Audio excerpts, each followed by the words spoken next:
थांदी, थांदी, आपको बंदी किसने बनाया? माया नाग, तुम्हारी इतनी हिम्मत, तुमने मुझे बंदी बनाया और फिर मुझसे ही मजाक कर रही हो? तुम खुद को क्या समझती हो? नहीं थांदी, आपसे भूल हो रही है। मैं माया नाग नहीं हूँ, मैं हिमाक्षी हूँ। उस धुएं के कारण ही तो मैं बेहोश हो गई थी। उसके बाद जब मुझे होश आया तो मैं आपको ढूंढ रही थी। फिर ढूंढते ढूंढते मैं यहाँ आ गई। परंतु थांदी, यहाँ क्या हो रहा है? मुझे कुछ भी समझ नहीं आ रहा है। तुम राक्षस राजकुमारी हो तो फिर तुम प्रमाण दो, उस पत्थर को तोड़ो।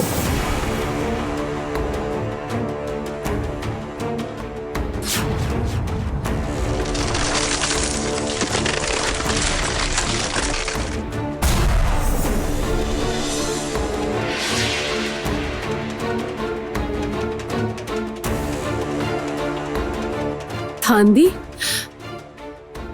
कुछ बहुत अशुभ होने वाला है। महानाग और प्रहरी नाग को कामिनी ने बस में कर लिया है और मुझे भी रोहिणी से दूर कर दिया है। सर्वनाश! तब तो हमें इसी समय कुछ करना होगा। चलिए।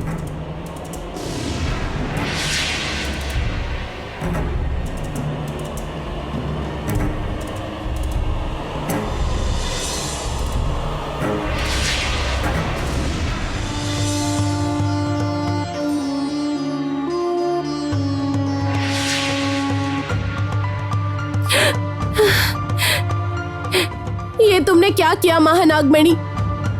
मेरे योद्धा को कामिनी के पास छोड़ आई। अब क्या होगा? तुमने मेरे साथ ऐसा अन्याय क्यों किया? अब मैं अपने योद्धा को कैसे मिलूंगी? तुम चंद्र पहाड़ के नियम नहीं तोड़ सकती रोहिणी।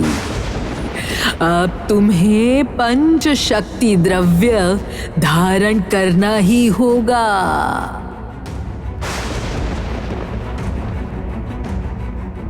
ये सब क्या हो रहा है? ठंडी अनर्थ हो गया है। कामिनी ने भैया की स्मृति छीन ली है।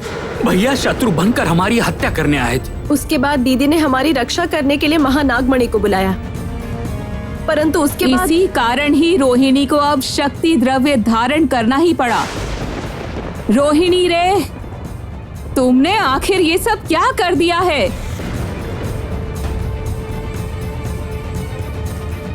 महानागमणि, मैं ये शक्ति द्रव्य धारण नहीं करना चाहती। क्या इसके अलावा और कोई उपाय नहीं है? जो अनर्थ होना था वो हो गया।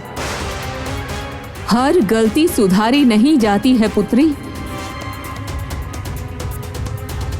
नहीं, और कोई उपाय नहीं है। चंद्र पहाड़ की रानी बनने की कीमत तुम्हें चुकानी पड़ेगी रोहिणी।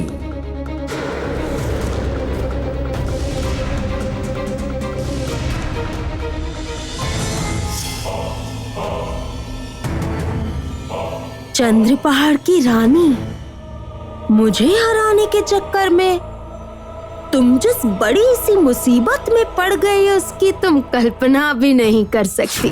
जो नागमणि कामिनी को बस में कर सकती है, वो और क्या क्या कर सकती है, अब तुम्हें पता चलेगा।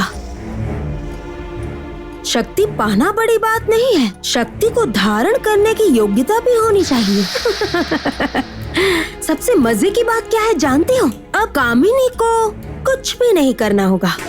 असीम शक्ति की मालकिन होकर भी जब अपने प्रिय इंसान से दूर रहकर तुम्हें तकलीफ होगी, वही मेरा सबसे बड़ा प्रतिशोध होगा। दीदी, ऐसा भी तो हो सकता है कि ये शक्ति आपको कामिनी के धोखे से अग्नि को बाहर निकालने में सहायता करे। आप हार क्यों मान रही है दीदी? मुझे भी ठीक से नहीं पता है ये शक्ति धारण करने से इसका परिणाम क्या होगा, परंतु इतना तो जानती हूँ, ये शक्ति विनाशकारी है। रोहिणी जैसी शुभ शक्ति इस शक्ति को अगर नहीं संभाल पाई है तो फिर पता नहीं क्या होगा। रोहिणी, वक्त आ गया है, अब और देर नहीं कर सकती।